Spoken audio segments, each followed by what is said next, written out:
Ang ganda ng gising ko ngayon. Just I have thought last night na ang snow will be thicker until today this time. Gusto ko lang ibahagi ang experience ko dito. Nagpatuloy nga ang pag-snow pero matatapos na raw ito ngayong araw. Mukhang may bahagyang pag-ulan na rin na siyang magpapabilis ng pagkatunaw ng snow. Kailangan lang mag-ingat dahil madulas ang namumuong yelo. Pagbukas ko ng bintana, tumambad sa akin ang napakagandang tanawin.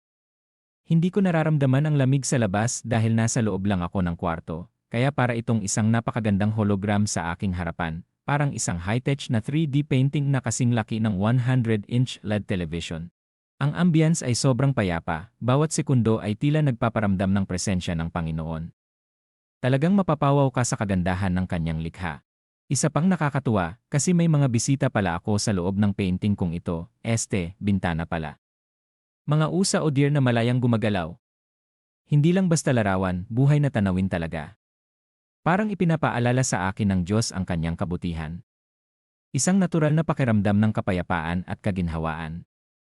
Parang isang piraso ng paraiso sa lupa. Wala kang ibang masasabi kundi, salamat sa Diyos. Tunay na di natin hawak ang ating buhay. Diyos lang ang nakakaalam ng future natin. I never imagined that I'll be here again after all. Naks, English yun ha. Okay, balik na tayo sa realidad. Ang temperatura ay nasa pagitan ng -3 to 1 degrees centigrade. Sabi nila, dapat ramdam na ang spring mula Marso hanggang Mayo, pero medyo kakaiba, di ba? Abril na pero may snow pa rin. Gustong-gusto ko na nga magpa-picture at maglakad sa cherry blossom trees. Sa next week, bibisitahin naman natin ang Yamanakako Lake at sa susunod pang mga araw, ang iba pang lawa sa paligid ng Mount Fuji. 5 magagandang lake na bumabalot sa kagandahan ng bundok na ito.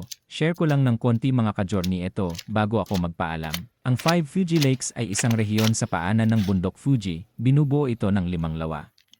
Yamanaka kung nasaan tayo ngayon? Kawaguchi, kung saan naman tayo nag one night stay noong dumating tayo dito. Seiko, Shugi, at lastly ang Motosu Lake. Sa sentro naman nito ay matatagpuan ang lungsod ng Fujiyoshida.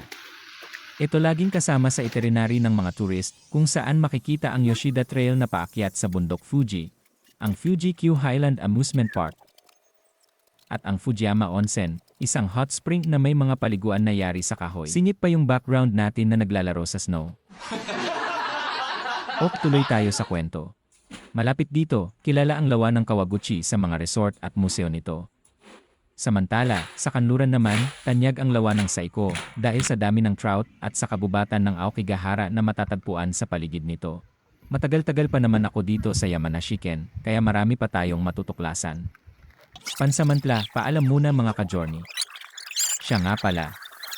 Like share naman dyan, sabayan mo na ng subscribe sa YouTube page, Life Transformation, Papuring Awit kay Jesus. God bless us all.